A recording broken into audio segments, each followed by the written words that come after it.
Hi, and welcome to the Choose FI Foundation's Educational Speaker Series, where we take topics from the Choose FI Foundation's pre-K through 12 financial literacy curriculum and break it down with expert speakers in the area to bring a little bit more information and ideas to the topic. Hope you enjoy it.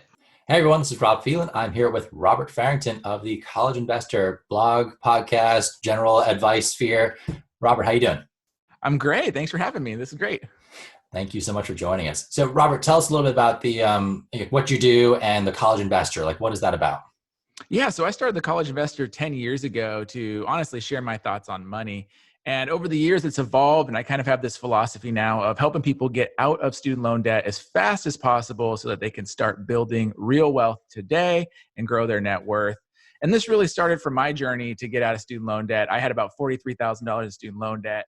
I paid it off in about 3.5 years through side hustling and earning more income, which is one of my favorite approaches.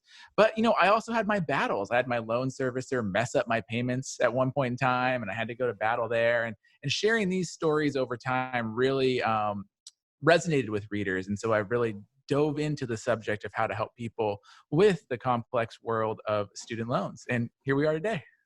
Okay, so the majority of our audience are going to be high school students, maybe their parents as well. I'm guessing a large percentage are not going to have student loans yet. Is this actually a big problem? Like, why do we need to really educate ourselves about this? It is a big problem because, college is expensive and it's just gotten more and more expensive over time. And honestly, 2/3 of people that go to college graduate with student loan debt. Yes, there is a third that don't, and that's great. But 2/3 do. And the amount of student loan debt that people graduate with can be crippling for their financial lives. And so it's important to think about how you're paying for college because student loan debt is like any other kind of debt. It can be good or it could be bad, right? If you borrow a smart amount of debt and you get an ROI on it into the future, well, it works for you. But if you borrow too much, just like if you overpay for a house or you borrow too much on a car loan, it can lead to financial trouble into the future. And so it's really important to think about college. It sucks because college is really important from an educational perspective, right? A lot of great learnings, a lot of great networkings, but we don't go to college just for the education. If you want education, you can get amazing free education online. You can go to like Cornell and Harvard and watch the best college professors teach topics. You can go to, Khan Academy and things and watch amazing stuff. But you go to college for more than that. You go to college to boost your lifetime career earnings. That's why you're going there. It's not just the education, it's the networking and other aspects that boost lifetime earnings. And if you borrow too much and you don't increase your earnings enough to offset the debt you take on, it can be a real trouble for the rest of your life. So that's why it's important as you're thinking of these financial decisions early on, borrowing responsibly is key. Yeah, and I love that you threw out ROI. And for those of you who don't know, ROI is return on investment. So that is you've laid out money in the hopes of getting more back for what you put in. So an investment should be that you've put money into something with the hope that it's going to grow and it's either going to pay you back in terms of a dividend or the value of the asset itself will grow in value. So when you sell it, you make a profit. In our case, we're considering education as an investment. So this is something you're going to put money into. You're going to pay for this college experience, this college degree. And then the hope is that you're going to get something more out of that than you would have without the degree. So we're going to kind of dive into that in a couple of minutes, but I think that's a big idea for us today. We want to make sure we're getting that. Exactly. It's hard because I think a lot of people, that's the money part of it. But the other half of the paying for college and going to college discussion is the psychology of it, right? You have your family, you have our culture that says everyone should go to college. You have your teachers, you have all this psychology that also goes into the decision. And I'm a math driven guy. And so ROI is ROI. And I think that should always probably be your number one default when you're thinking of the paying for college decision. But the fact of the matter is too, we have to realize that there's a lot more to it than math. But, you don't want to jeopardize your future because of these other decisions as well. Yeah, and that like the student loan is going to be one major decision you make. And then also the decision of where you go to college is going to be a really big one. Right. The factors that should go into deciding on a college, I don't think near the top of the list should be this one has the best vibe or the best college parties or whatever it is. This probably shouldn't be top of your decision tree. It could be in there. You can say like, I want to have a good experience when I go to college. It shouldn't just be about like, okay, this is the most reputable place I can go to. So numbers wise, this is the one that makes sense. Like, you want to make sure you're going to be happy, healthy, invigorated by the place you go, but it can't be the only reason you pick somewhere. There's got to be a lot of considerations about this ROI that you're going to get from your degree.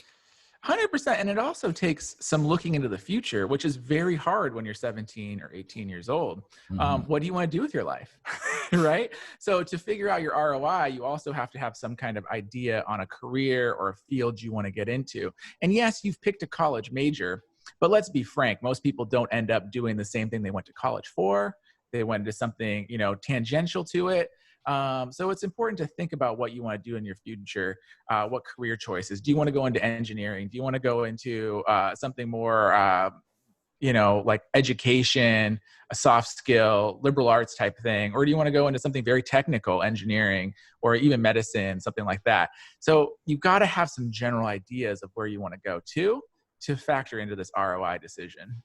Yeah, I mean, a significant number of undergrad students who go into a 4-year college will take 5 years to graduate, either because they didn't pass their classes, or more often what happens is people change major at some point through their 4-year degree, and it just requires enough extra classes that they need to go another semester or 2 semesters to finish.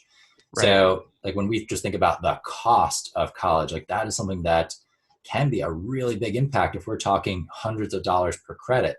So for something that, like student loans, I don't know what the average person probably takes, 15 to 20 years to pay off a student loan? God, 23 years is the current average as of a study 2 years ago. So, but yeah, it's in the 20-year area of time, which is a long time. Yeah. So if we think, okay, 23 years just to pay it off, and then potentially the career that comes out of this, that could be another 30, 40, 50-year career, depending on what you want to do. A lot of people don't put even 10 minutes into really thinking, okay, what do I really want to do with my life?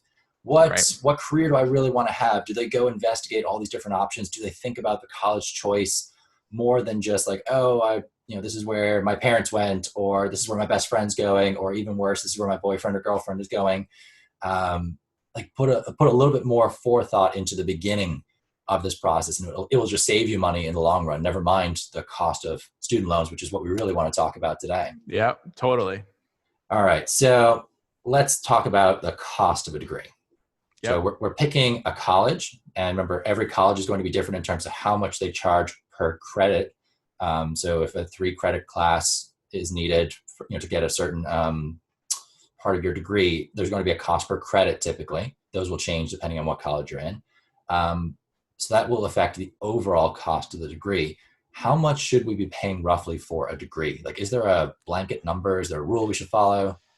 Well, it's hard. What you pay and what you borrow are kind of two different things. Of course, you want to minimize both to get to your end goal, right? The less you pay, the higher your ROI is going to be. So if your goal is, one of the things I always say is that there's a big pie to paying for college, right? So I like to view the college discussion of how you pay for college as the pie, and there's all these slices of the pie. And some of those slices could be savings for college. Maybe there's a 529 plan or some other type of vehicle that was savings for college. Maybe your parents saved for you.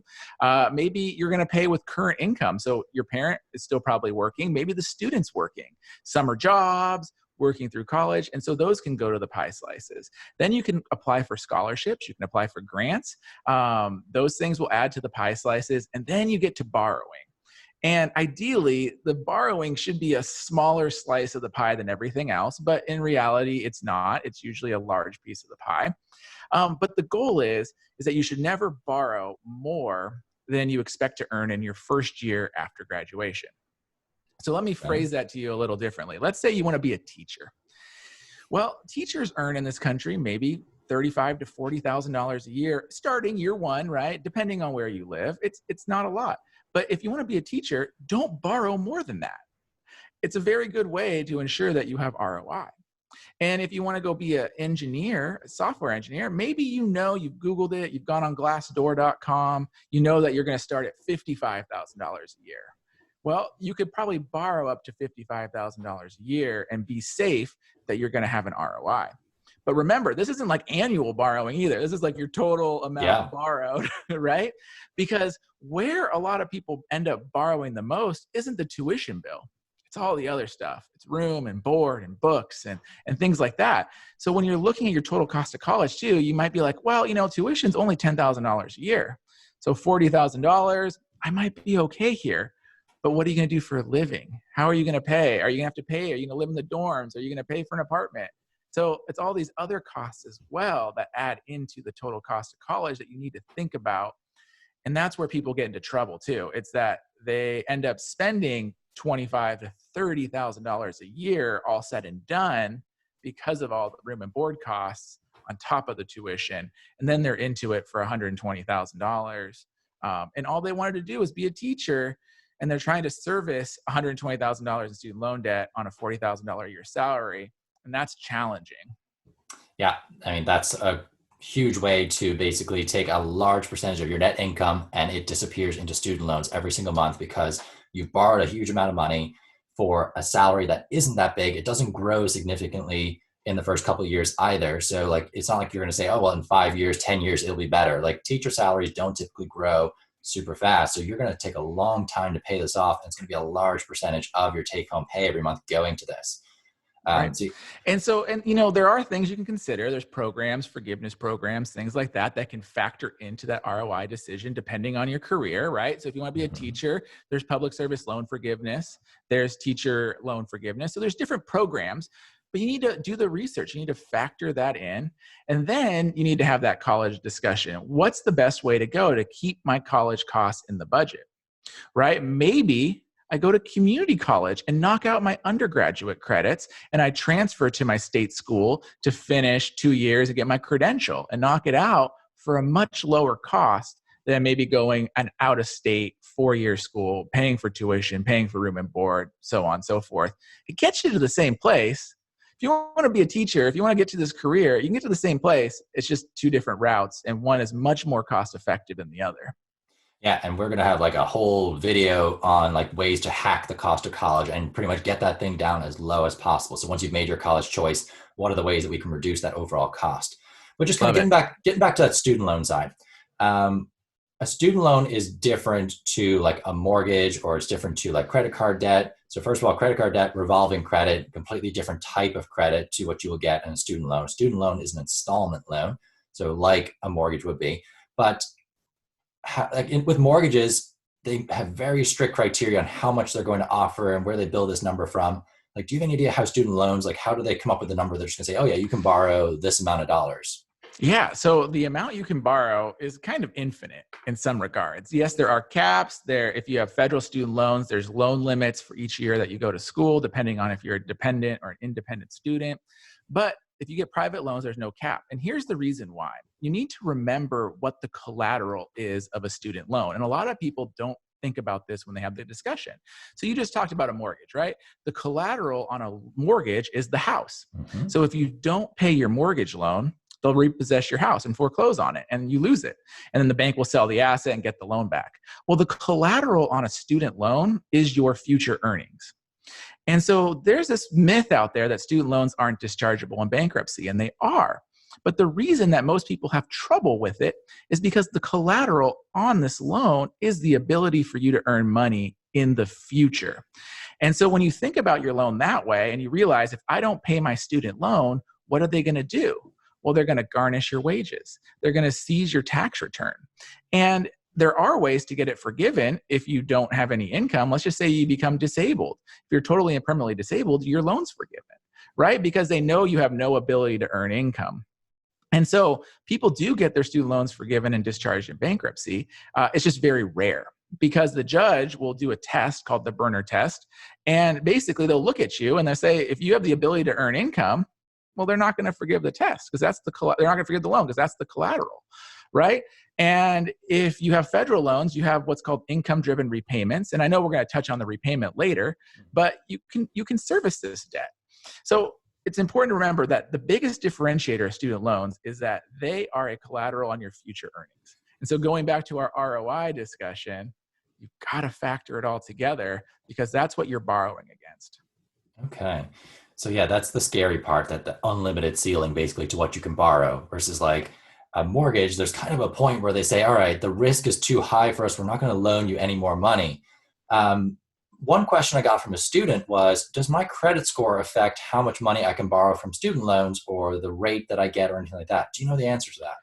For federal loans, no. So everyone qualifies for federal loans. And we'll talk about how to apply for them in a second, but there's literally no problem getting federal loans. But like I said, there is a cap for federal loans.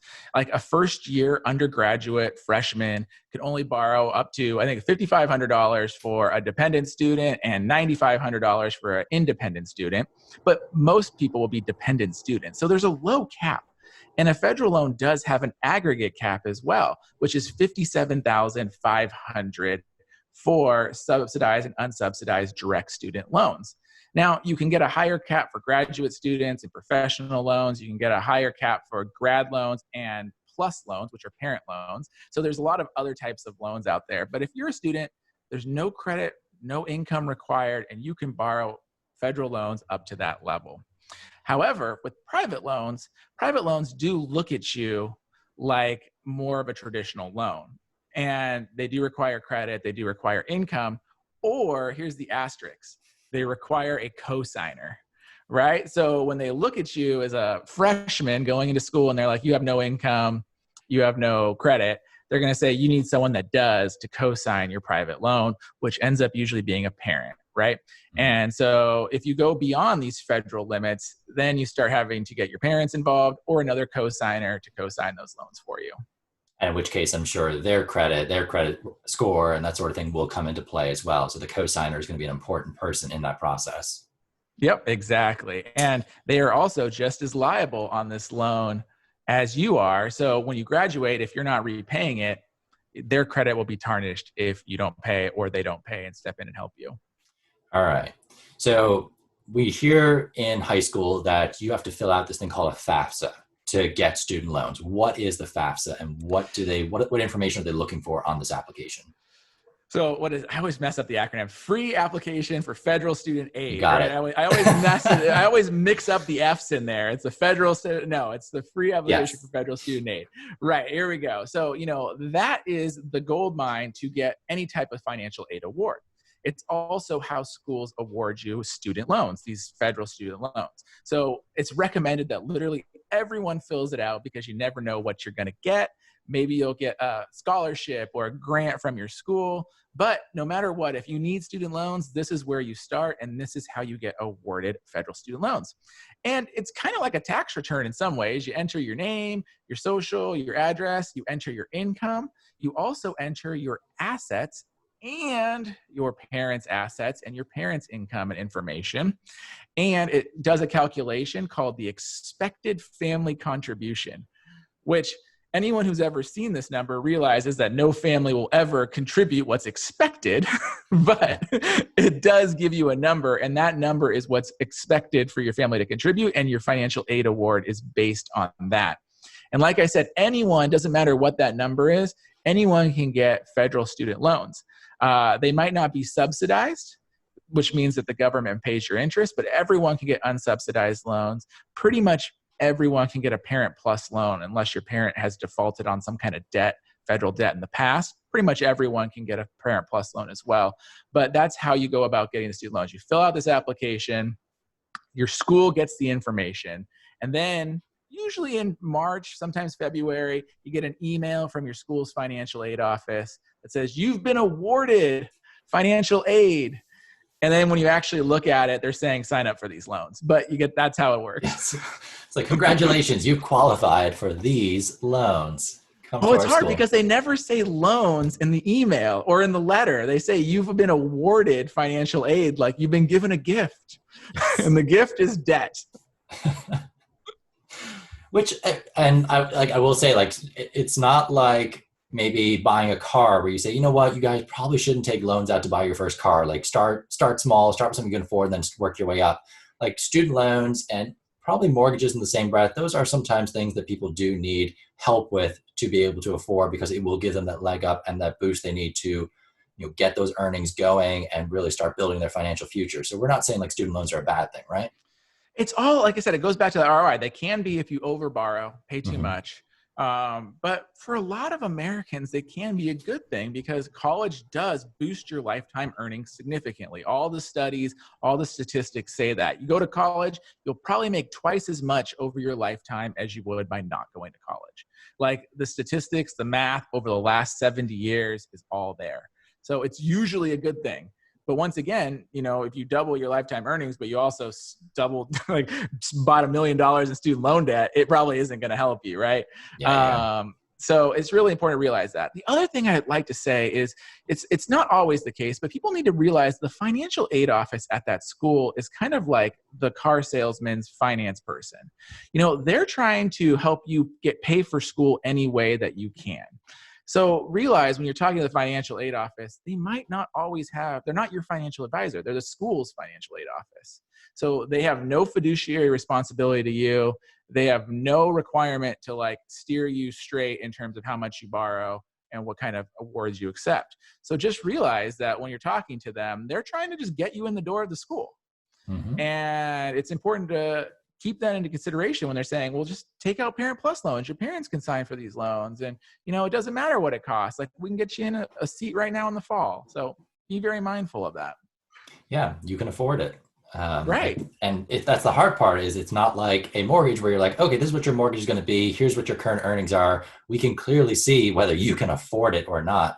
You're taking these loans out on the promise that you are going to get a job after college. So A, you're going to get a job. B, it's going to be a job that actually pays enough to even cover these student loans, and see that it grows after that. And you start actually seeing some return for this, that you've put in all this time and money to get this degree. Are you going to use it? And are you going to see that kind of increase in salary that you're hoping for from this investment? Exactly. All right. So if we do have student loans, you said that they talked about what the student makes in terms of their income and also the parents. Is there anything else we need to consider when we're talking about how much student aid we can get? Yeah. So this idea of the expected family contribution is a calculation, and it's fairly complex, but basically they look at the student's assets and the parent's assets. Student assets are valued very heavily. Parents' assets are valued less so. The assets include, checking and savings accounts. They include, businesses, family businesses. They include investment accounts, not retirement, but like cash brokerage accounts, things like that. The value of a home is not included. And like we just said, retirement accounts are not included. Life insurance accounts, those aren't included as well. So there's a pile of assets that are included in this calculation. Like I said, the child's assets are weighted more, parents' assets less so. Maybe there's a grandparent in the picture, not included, but that's why it's sometimes helpful for grandparents to save for kids' colleges. And there's a lot of hacks on this system on how you can and do this. And literally people make their full-time job coaching people through this process. But it's really important to realize students' assets first, parents' assets second. They don't include retirement assets. They don't include the primary home. And you did mention this type of account earlier. I do want to draw attention to it, this 529 account. So Yep. This is a college savings plan. It's called 529 from the section of the tax code that it's about. It's it's a very cool name. They really thought hard about this one. Same with 401ks. 401ks, right? Like 403bs. We just go with the numbers. Let's do it. Yeah, go ahead. I was gonna say, so this 529 account, is that something that the student opens, the parent opens, the grandparent? Who actually has this account? What is it? So there is an owner and there's a beneficiary. And Okay. so most people, it's the parent opens the account and the child is the beneficiary. Sometimes the grandparent opens the account and the child's the beneficiary. But basically, it's a hierarchy where there's an owner and then someone gets the benefit of the money for college. And you can change that beneficiary once a year. It's recommended if you have multiple kids to have multiple accounts. You don't want to play favorites, but you theoretically could, send one to college with the account and then switch the beneficiary to the next kid and keep using the same account for both children. And that's it. The money that is withdrawn from the account, if it's used to pay for qualified higher education expenses, comes out tax-free. Kind of like an IRA, or, you pull it out, a Roth IRA, you pull it out in retirement, it's tax-free. Well, that's how it works with the 529 plan. And in about 29 states, money that's contributed to the 529 plan is tax deductible. So about half the states, you can put tax deductible money in, not federally taxed, but state tax deductible. And then you can pull that money out for higher education expenses tax-free. So it's a really cool account. It's great for saving for college. It's my favorite account for saving for college. I know there's debates about different account types, like should you use an IRA or a 529 plan. I think it's the best way to go. It's designed for it, and it works. And let's be honest, if you are saving for college in a 529 IRA, you've handled the biggest hurdle already, which was saving for college. So like if you're doing something, you're probably doing better than 90% of people. Totally. And I think the one thing that I love the account for is you don't need to save for college as the parent, is make everybody else save for college. I'm a big fan of gifting into a 529 plan. So it's a great way to have others save on your behalf. So if you open the 529 plan, but grandma likes to give the kid $100 for Christmas every year, well, send that $100 right into the 529 plan. And over 18 years, that money can compound and grow, and you didn't even have to save for college. Other people did it on your behalf. Yeah, and another benefit that maybe you didn't know about, but in Maryland, for parents, if you open a 529 account, the first year you do it, the state actually matches up to a certain amount. So like, awesome. I have an 8-month-old son at home. We opened his 529 actually as soon as he was born, and in December, they put $500 in the account on our behalf. Free $500, guys. That's awesome. And that's it. In between the tax deductions and, saving, tax-free growth, tax-free withdrawals, it's a great way to save for college. Okay. And just is the money in the 529, is it counted as a parent asset or the beneficiary's asset? It is the beneficiary's asset. So it's important to realize that, like, it does weigh against them, but it's still money that you don't have to borrow against. Yeah. So it's a question of like, do you want to have money of your own to go to college, or would you rather just not have it at all? So like, you could borrow more, or you could have that money. Like it's a shame. Yes, it will deduct, the amount that you could potentially get in student loans. The family contribution will be higher because of that, but you've got money for college. So it's not a bad thing. So you don't get too stuck in the weeds. I always say this to most people, that if you are in a position to save in a 529 plan, like, let's have a real discussion here that you're probably not going to get much need-based financial aid. Mm-hmm. So I think it's also important to realize, like, you have this opportunity to save for college. Now, there's always exceptions to the rule, but most families that have the ability to save a substantial amount that's really going to impact the expected family contribution aren't probably going to get awarded a lot of need-based financial aid. Okay. Robert, this has been an awesome conversation. Is there any final advice you want to give to students, parents, anybody who's watching?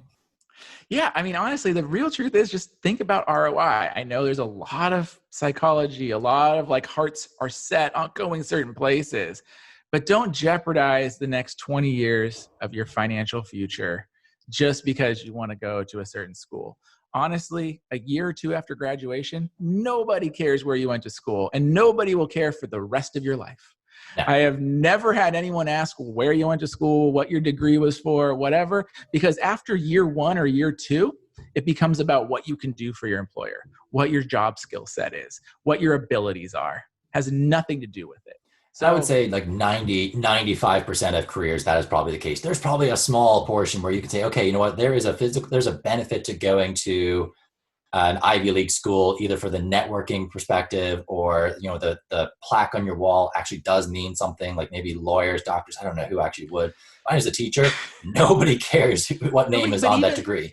Because even the doctors, it's once you get into med school, like, you're done. So it's like, it matters for that first year. It matters where you went. You got into your graduate school to go be a doctor, and then you're out. Like, and then it's because it becomes on what work you do. It always, your network does matter. But if you don't leverage your network that you gained at your school in year one or year two, by the time you get to year 5 and you try to call up someone you went to college with that you never spoke to the whole time, and you said, I went to college together with you 5 years ago. Yeah, they're not taking that call. So, it's kind of like you have to leverage that college immediately, or realize that it's a very steep declining value on that paper that you got. And now it does get you in the door. It does boost lifetime earnings. Sadly, there's still a lot of employers in this country that require a bachelor's degree to do entry-level work. I don't know why, but, it's just like, it's political almost, that it's like, it's the ticket in the door. But once you're in the door, the ticket doesn't matter anymore. Robert, thank you so much. How can anyone find out more about the College Investor or get in contact with you if they have questions? Yeah, so you can find me at thecollegeinvestor.com. And if you enjoy listening, we have the College Investor audio show. It's a podcast on your favorite podcasting platform. Awesome. Thank you so much. Hey, thanks for having me. This has been great.